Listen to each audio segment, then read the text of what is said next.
Thank you so much for staying with us. Now, the federal government says a 60-day administrative pause on the 25 million naira levy by the Financial Reporting Council of Nigeria will remain in place. The pause will continue in the mid and long term, pending a broader legislative review of the contentious annual deals cap. Now, this decision follows widespread criticism of the FRCN's 25 million naira fixed annual levy for public interest entities.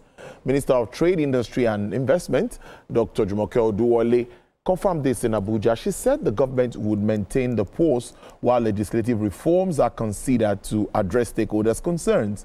In March this year, the federal government established a team working committee for stakeholders' engagement, which includes representatives from NECA, MAN, NASIMA, and other private sector bodies, alongside an FRCN team.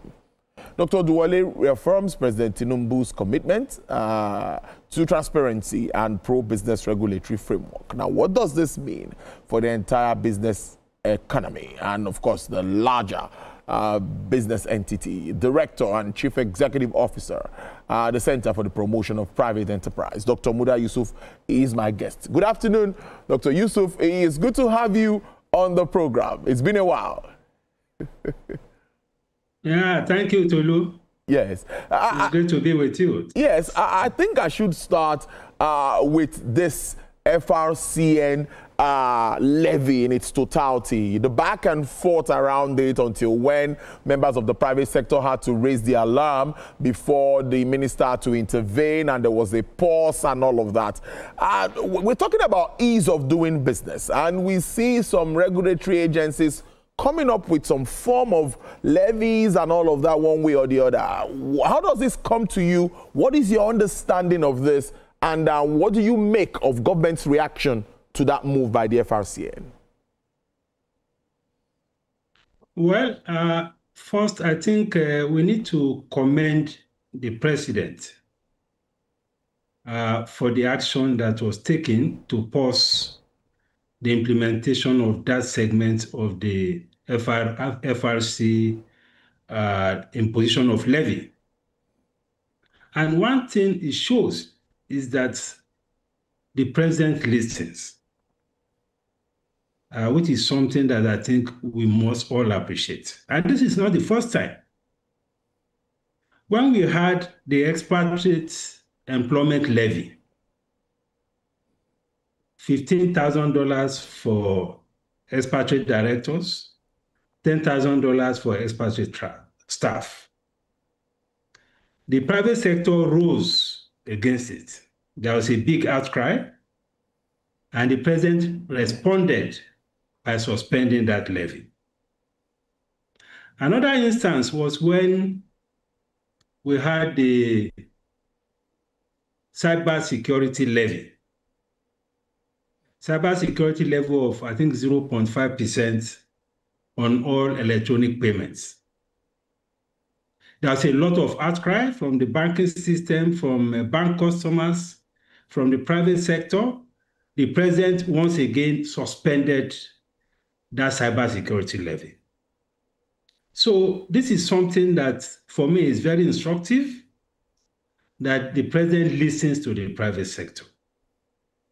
So I think we need to commend the president for that. It's not in all cases, but in most instances, when there is a unanimous opposition to policies, the president listens. Now, I listened to your previous conversation because people talk about tax to GDP ratio is low, it's one of the lowest in the world. I think we should avoid generalizations. Because for some sectors, we are talking about this FRC levy now, 0.05% of revenue. That is a lot. This in addition to the regular taxes that will be paid. So when we are talking about tax to GDP ratio being low, I think we should define it. Because there are some sectors that are heavily burdened by taxes. There are some sectors that are not paying so much. So we need to put it in context and in perspective. If you take the telcos, for instance, the telecommunication companies, There's an annual operating levy on network operators. That levy is 2.5% of net revenue, not profit, of revenue. And for those of them that are not network operators who are in that sector, they pay 1% of gross revenue. You can imagine that. That is whether you make profit or you don't make profit. We are talking about revenue. You can imagine the pressure of that. And that is in addition to all the other regular taxes that will be paid. Take the banking sector, for instance. There is the AMCON levy. AMCON levy is 0.5% of all bank assets, including off-balance sheet assets. That is a huge sum. In 2024, for instance, I'll also give you an example. Only 7 banks paid 436 billion as AMCON levy. We have not talked about their corporate tax. We have not talked about the education levy. We have not talked about all these other levies. So I'm saying this just to underscore the point that when we talk about tax to GDP ratio being low, we should define it. And we should do a sectoral analysis to know which sectors are not paying and which sectors are overburdened. That is very important, you know. So generally, I must say that the intervention of the president is excellent. We are talking about reducing the burden on businesses, and it's also in line with the ongoing tax reforms. Maybe as we progress, I have a few comments on even the tax reform itself. Great. Great stuff. But let me ask you, because obviously I would like your views around the tax reforms, but we're talking about ease of doing business.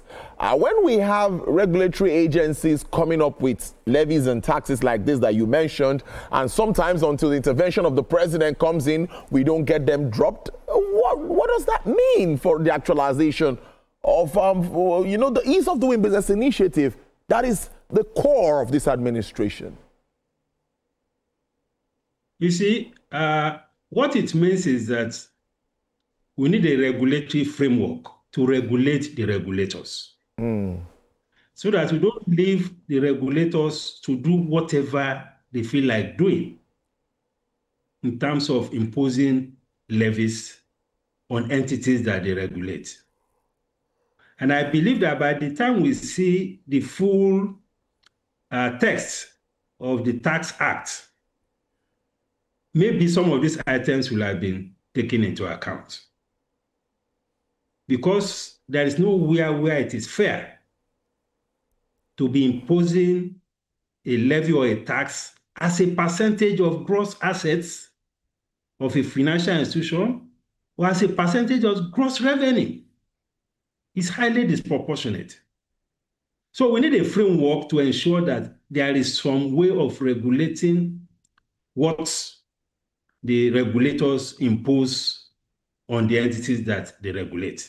I think for me, that would be a major issue. And at the recent Employer Summit, this matter was discussed extensively, that we needed that kind of regulatory framework to regulate the regulators.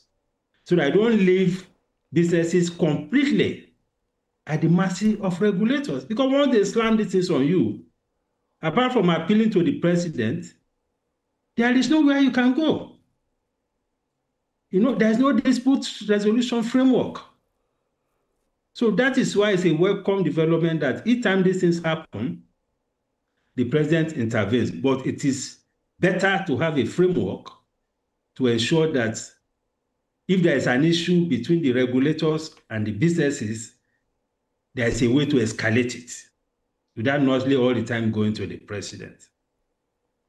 So back to the Tax Act, which you said you like to react to. Many see this as a way to, like the president said, the door for businesses have been opened.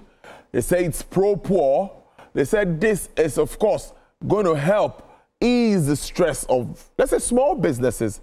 And of course, Nigerians earning less than between 800,000 naira per annum or less than, or something around that. Now, what is your own understanding of this?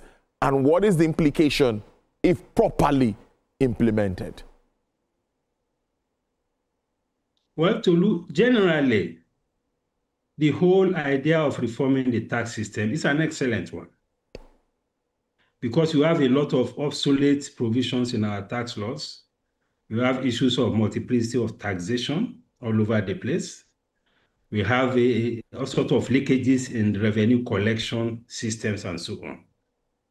But we need to manage expectations. First of all, we have a huge informal economy. If you go to Balogun Market, you go to Kiari Market, you go to Alaba Market, Ladipo, Onitsha Market, Kano Market, all these big markets, most of them are informal sector players. They don't keep accounts. They don't have audited statements.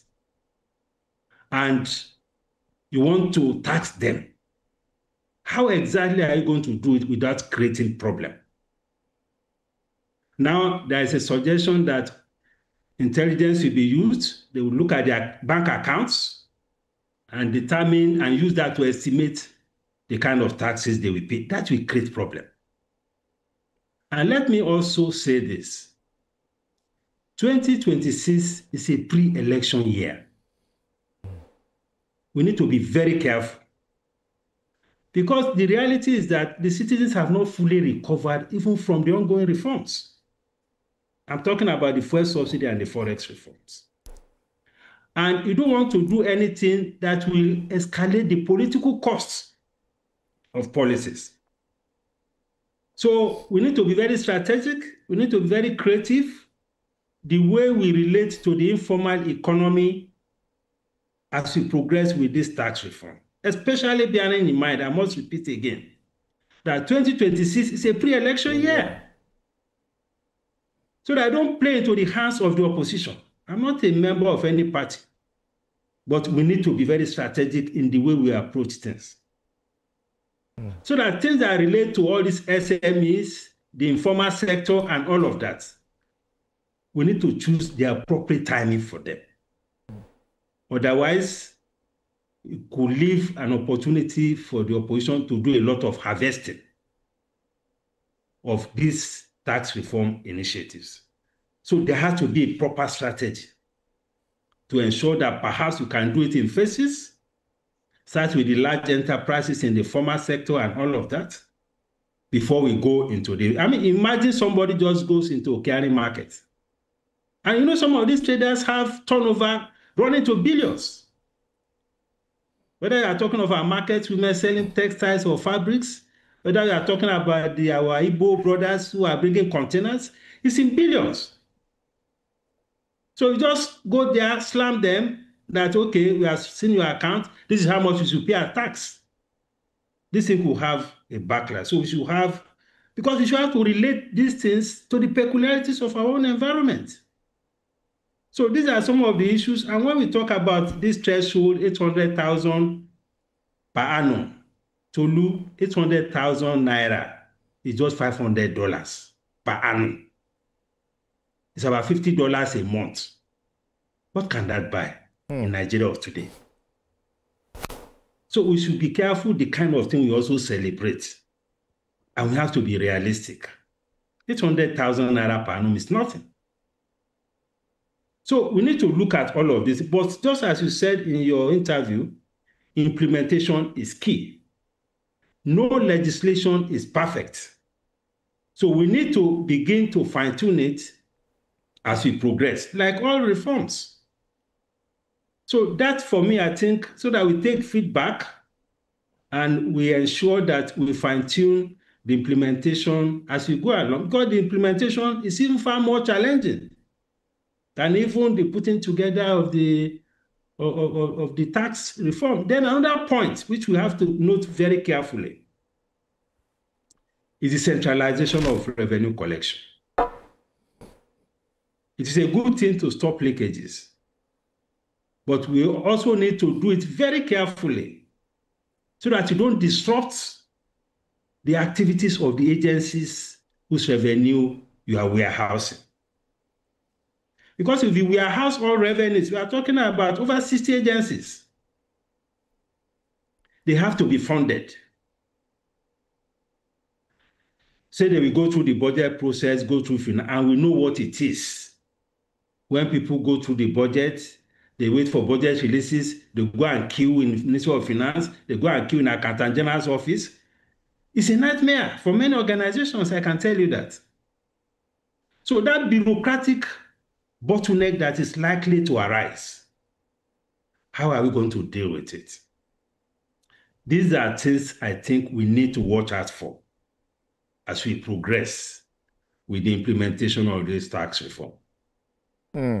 Tolu? In its entirety, valid point there, I must say, Dr. Yusuf, valid point. This is another angle to it, really, that you've brought to the fore, and I think it's something that needs to be explored. What are your thoughts generally for the economy? There was also a drop with regards to FDIs in recent times, the figures from the CBN that we saw last week. Our reserves are also dwindling, kind of. We saw a bit of drop in the last figures that we saw. But for me, what's your outlook for Nigeria's economy, even considering what is happening globally? Well, the outlook is generally positive from a macroeconomic point of view. Not micro. Well, not micro as such, at least at the macro level. Because at the micro level, we are still dealing with a whole lot of issues around productivity, which we have not properly, get our handle on. And generally, we are still dealing with a major issue with the welfare of citizens, with recovery from the shocks of the reforms. So these are things that we need to activate our policy instruments to address. How do we structure our finance? Then again, we have challenges with debt, because our debt service is also getting to a level that is becoming worrisome. When you look at the amount of resources we are committing to debt service.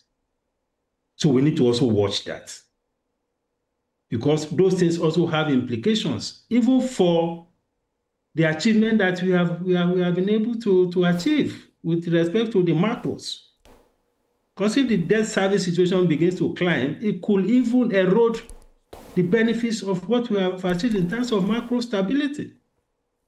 So we need to watch all of those things. But more importantly, we need to ensure that we activate policy instruments to ensure that we address this cost of living. It's still an issue.